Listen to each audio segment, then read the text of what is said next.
Hello, my name is Muhammad Amir Rafiq. I am from Foundation 1. I'm 13 years old. 1K9. Okay, firstly, how do you think the fourth industrial revolution will affect industries and the leadership strategies that will manage them? Also, what do you think of what do you think of the theory of automation replacing workers with automation replacing workers? I think that's my question. Now, firstly, the fourth industrial revolution is no longer new. Yeah, it is here today. All right, and that's why you see a lot of businesses, for example, have disappeared. Number one, right? Kodak, right? Kodak was top. Everybody was like Kodak Smile, Kodak this, Kodak that, just disappeared. Photo film. Exactly, right? Now, plus a lot of industries now are changing as well because the blurring of lines. That's what Industrial Revolution 4.0 is. Telecommunications, for example. For the longest time, I was with telecommunications, right? For the longest time, the sources of revenue is phone calls and SMS, correct? Now nobody SMSs, isn't it? Right? They do WhatsApp, they use every other, Instagram, whatnot, right? Correct. So telecommunication companies are no longer calling themselves telecommunication companies. If they do, then they are going to die off. Exactly. My God, this guy is brilliant. Okay? Yes. So now they are calling themselves a more open-scoped industry, right? Banking with fintech. Nobody needs a bank actually anymore. So we are all sweating as leaders of banks. Sweating and saying they're eating our breakfast. They're eating our lunch. The Alibabas and all are eating our dinners, right? So we have to respond very quickly. Okay?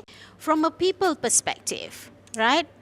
We have people who has so much fear of people working from home, of even flexible work arrangement. They want the person in front of you. I'm a manager. I want him in front. I want you, in front of me from 9 to 5. Then supposedly I know you're working, but actually you're sitting there and you're not working, right?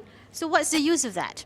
So in this current world, in the fourth industrial revolution, managers, leaders need to be open to using resources very differently. 9 to 5 jobs will very, very quickly go away. Okay? In MayBank, for example, we have a lot of people who work 2-day week, 3-day week. There are people who come in at 7, go back at 4. Others come at 9, go back at 5. There will be so much of that contingent workforce thing becoming primary. Yeah, so that's the first question. The second question, IA, right? Artificial intelligence, robots, bots, right? Now this is my view. I don't know what I don't know, but I know some things, right? Remember I said that. Now, am I one of those who think that robots will take over men? No, I don't believe that. Will artificial intelligence be the ultimate intelligence? No. Okay? Because there's always, human beings, God is great, right? Okay? Gives us brain, but also gives us heart. Right? What does that tell you? Brain also, there is left, there is right. So there's never only one aspect. Correct? Now, so that tells you how difficult it is. Now, will banking be totally automated? No. I disagree. Okay? But will banking be banking? No, just like telco. So we will be financial health industry, perhaps. Right? Health and well-being industry. Sustainability of livelihood industry. Then yes. Now when is that? It's about human intervention. Because I need to understand how you are, what you are, then I advise you on financial sustainability. Okay? So those are my 2 answers. Thank you. My name is Haresh Kumar Raja, and I'm from Mata Pinta. I'd like to ask you, you've previously said that we should go for scarce opportunities and such, but how do students such as us differentiate a scarce opportunity that would really give us a good advantage to others in life and a bad decision that may impact us in negative ways. Thank you. You're welcome. Now, you have influence on everything you do. Anyone disagree with that? No, right? See, you cannot choose what life throws at you, but you can choose what you take away from what life throws at you. Follow? That's the philosophy. Meaning, if the experience is supposedly going to be a bad experience, you have the power to turn it around because you are the one executing it. All right? So that's the second question that you asked. For the first one, how do you differentiate and what's the relevance to you as a student? I actually mentioned just now. Okay? There are some things that your professors mention. If you are alert and you are gung-ho, hungry, right? Gung-ho, kiasu, okay? You will pick those up and you won't wait for someone to tell your professor or someone to tell you, actually, that was not dealt with because nobody picked it up. Because the world is so complex that there's just so many things to be done, Harish, right? I keep forgetting some things that I have to do. But I did mention it. You know, I cherish people in my team who pick those up and do it without me telling them. So watch out in your everyday supposedly boring life. Hopefully it's not boring, right? But when it becomes routine, it becomes boring for most of us. You think it's nothing, right? It's every day, this is what I do. Because you're not actively looking, right? You may have missed some good opportunities. Don't wait for someone to point it out to you. Okay, Harish? Good. Thank you. My name is Rishwan Rishvan. from Foundation 1. Okay, I would like to ask a question. Previously, at the early of Puan Nora's speech, Puan Nora have talked about Gandhi, thinking of others first, and that means you are a great leader. How do you maintain and improve that attitude while also making yourself a better person? Yeah. Thank you. You're welcome. That is a very, very profound question. Okay? And you're absolutely right. Okay? I did also say, if you recall, I said I'm not Mother Teresa. Okay? None of us are perfect, number one. Number two, all of us have stakeholders. Come on, isn't it? I have a family. I cannot be saying, I think of others, and I leave my family hungry, right? You've heard of the term cobbler's children? Cobbler's children, you can use it actually. It's a common term to describe this, where cobblers, they take care of other people's shoes, but their children are running around barefooted. Okay? Right. So, no, I'm not a saint, and I don't expect people to be saints. Okay? In fact, if you think you're a saint, you may be depriving some people. Right? Your family, for a start. I do not agree when people go out there and try to, solve the world's problems when the child is neglected, the mother is ill and, you're never at home. No, that's not what I mean. Okay? So you have to have priorities, but you juggle the priorities every minute of the day, every second of the day. That is the 4.0 because it's all integrated. When I was a student, my teachers used to tell me, I'm sure the professors remember, when you go to work later, the minute you go into the office, leave your personal life at the door. They say, that's what they say, okay? You go in, it's work. When you come out, yes, it's family. I would say that's, excuse my French, bull, okay? Because if I have a family whether I'm in the office or I'm outside the office, isn't it? If I have a child and is sick, I cannot be in the office and say, I'm at the office, so I don't have a child. Isn't it? Right? That is ridiculous. And in the current world, it's easier even for me to juggle that. Okay? So that's exactly it. All right? This is me, Rashida, from Faculty of Islamic Studies. I want to ask you, can you give us a few lists advice on how the youth can face the economic obstacles for incoming years? Like today we have recent so many bad economic, so can you list down the advice? Again, good question, Rashida. I purposely did not say money or richness or pay I said financial well-being. Remember? I said financial health. Because that is 4.0. That is the current world, where jobs will actually go away. Full-time jobs will go away. But that doesn't mean you don't have money. That doesn't mean you don't have financial livelihood. So the definition of a job needs to change. Now, in the past, even today, society, if the child wants to bring back the prospective spouse, okay, jumpa mak future bakal mak mertua, bapak mertua. What do you think is the first question the parents will ask? Kerja apa? Isn't it? Kerja apa? Isn't it? Now, if you bring home Bill Gates, yeah, he doesn't have a job. He's a bum.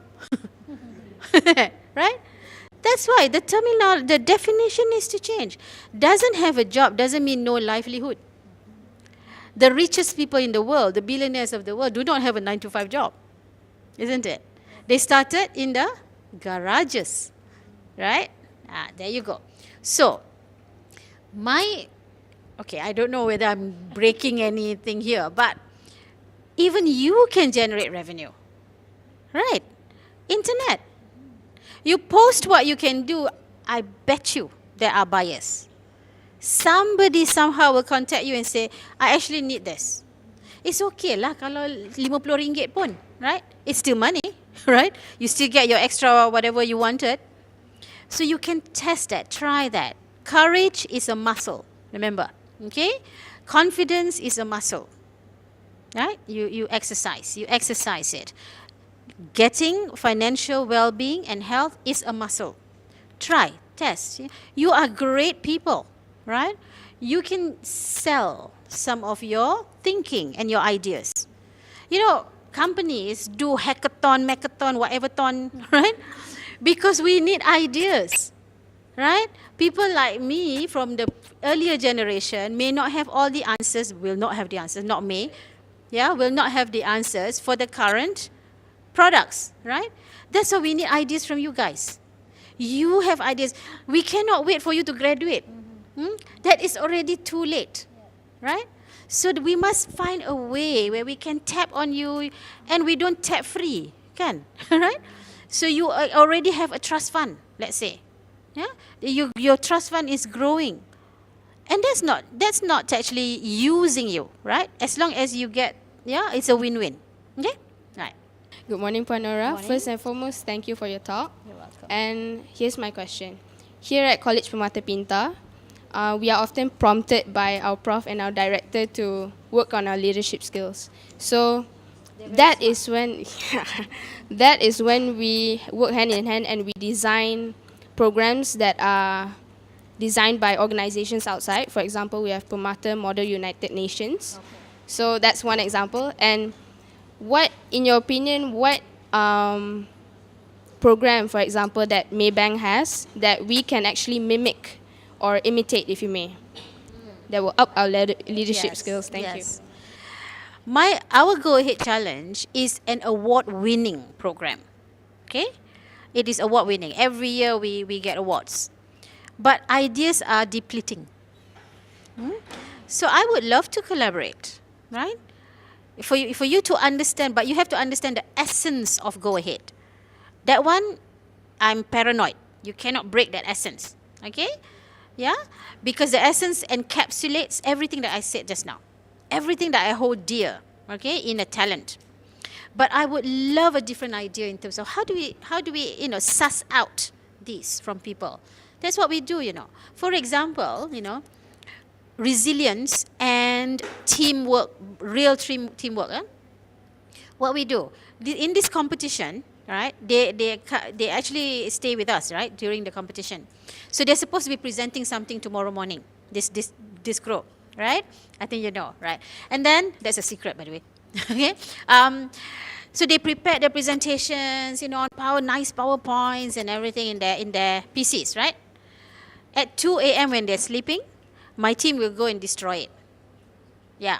The next morning they wake up, whoa, the PC is not working, right? And then if we know there's backup, we take away the backup as well. Okay? Then you see true colors. then you see how they react. We have seen an individual trying to blame the team members and say, you're the last one to sleep, it must be you, okay? And then you see the wonderful people, a bit like Mahatma, okay, who says, come on guys, we are presenting in 1 hour. Let's, find a way, right? So those are things I hold dear. Those are the essence of our Go Ahead Challenge. But then it's predictable already lah. That's why we say expect the unexpected and then unexpect the expected. Okay? But we are running out of ideas. So I'm happy to get some collaboration there. My name is Anis Inshira binti. Yes, I'm from College Permata Pintar and I'm currently studying in Form 5. So my question is, as we all can see nowadays, there are so many news being reported regarding integrity at work. So do you have any advices on the future generation on upholding integrity at work? Integrity, mashallah, my goodness. Okay? Yes, it is the most, is there such an English word? Mostest. Okay? Most important at this point. Okay? Even creativity and everything comes second. Okay? It is so important. So that's the first thing you guys must really uphold. Okay? Do not sacrifice your integrity. Because also, right, it shouldn't be the only reason, but also you need to know there is zero tolerance. Zero tolerance. Okay? Of course, people who tolerate, then it's not worth it lah. Okay? They're not worthy of your time. But people who play a role in this world will have zero tolerance for integrity. Okay? In MayBank, for example, in banking, one strike only. Okay? You're out. All right? So integrity is paramount. Plus, it's what mankind need now. Mankind is sick. The world is sick. Okay? We need people with integrity to heal the world. Michael Jackson kata. Okay? We need the world to heal. We need mankind to heal. Okay? From the talk, we all have listened that Puan Nora inspired several leaders such as Tan Sri, yes, and even Mahatma Gandhi. But I'm curious to know that what actually and who actually inspired Puan Nora to reach such a high level as a good leader. Yes, thank you. Chiu, this is a trick question for me, huh? Because I do not name one person as the person who inspired me. Okay? Life has taught me. That's very important. Okay? I am not someone who was born with a golden spoon. Okay? My first awareness of the world is actually a very, very